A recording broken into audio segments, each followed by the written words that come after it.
یہ ہم لوگوں کے لیے ایک بہت بڑا لاس ہے، کیونکہ ہم نے انہیں کھو دیا کہ جو ہمارے لیڈر تھے، جنہیں دیکھ کر ہم یہ فیصلہ کرتے تھے کہ کیا صحیح ہے کیا غلط ہے، اور صرف ہمارے ہی نہیں بلکہ پوری دنیا کے لیے اگر کہہ لیں جو ہیومینٹی پہ بلیو کرتا ہے، جو انسانیت پہ یقین رکھتا ہے، وہ ان سب کے لیڈر تھے، چاہے وہ کسی بھی مذہب سے تعلق رکھتا ہو. اور جو لوگ آج انسانیت کے دشمن ہیں، ہیومینٹی کے دشمن ہیں، ان سب کے لیے ایک پیغام ہے کہ کبھی بھی غلط کا ساتھ مت دینا، ہمیشہ صحیح راہ پہ چلنا، چاہے اس کے لیے تمہیں اپنی جان ہی کیوں نہ گنوانی پڑے. اور ہمارے رہبر نے اپنی شہادت دے کر یہی بتایا کہ حق کی راہ پہ قربان ہو جانا ذلت بھری زندگی سے بہتر ہے. ہم ذلت بھری زندگی سے عزت کی موت کو قبول کریں گے، بیکاز وی لو آور رہبر، چاہے وہ اس دنیا میں نہیں ہے لیکن ان کی محبت ہمارے دلوں میں بسی ہے. اور ہم سب پرے کرتے ہیں کہ جو لوگ حق کی راہ پہ چل رہے ہیں، اوپر والا پروردگار خدا انہیں کامیابی عطا فرمائے اور کامیابی حقی ہوگی انشاءاللہ. Thank you. یہ جو پروگرام ابھی ہو رہا ہے اور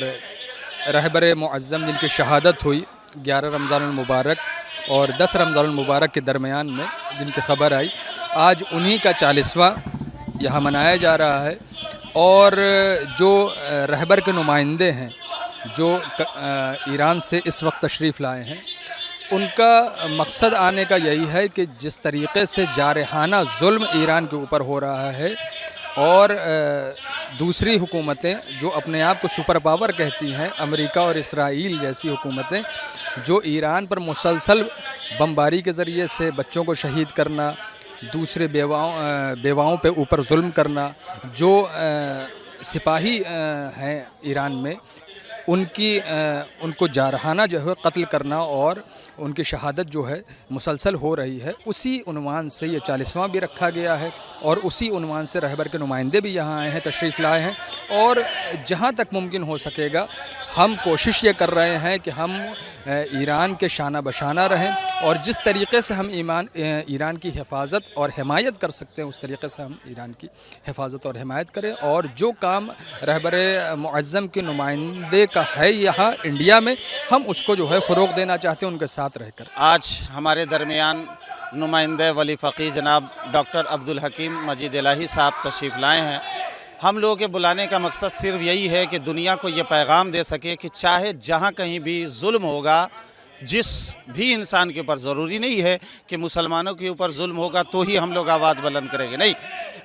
جتنے بھی انسان ہیں چاہے جس دھرم سے، اگر ان کے اوپر ظلم ہوگا تو ہم لوگ خاموش نہیں بیٹھیں گے. ہمیشہ ہم لوگ مظلوموں کے ساتھ کھڑے ہیں. اگر جان کی ضرورت پڑی تو جان سے حاضر ہیں، اگر انہیں دواؤں کی ضرورت پڑی تو دواؤں کے ذریعے حاضر ہیں. کہیں بھی کسی بھی ملک میں کسی بھی مظلوم کی آواز پر ہم لوگ لبیک کہتے ہیں. اور آج اتنا بڑا پروگرام یہاں پر آیوجن جو کیا گیا ہے وہ صرف اسی وجہ سے کہ انسانوں کو یہ درس دیا جا سکے کہ صرف اپنی زندگی گزار لینا کمال نہیں ہے، بلکہ دوسروں کے ساتھ ہمدردی کے ساتھ کھڑے ہو جانا یہی انسان کی زندگی اور یہی سب سے بہترین زندگی ہے. اس لیے کہ جانور بھی زندگی گزارتے ہیں جو اپنے مقصد کے تحت زندگی گزارتے ہیں، مگر ہم لوگ اس منچ پر آ کر کے ایک دعوت دے رہے ہیں کہ دنیا میں جہاں کہیں بھی مظلوم ہیں ان کی مدد کے لیے، ان کی آواز پر لبیک کہنے کے لیے ہم ہندوستانی، اور آج یہ بہار میں پورے بہار کے لوگ آ کر کے یہ بتا رہے ہیں کہ ہندوستان میں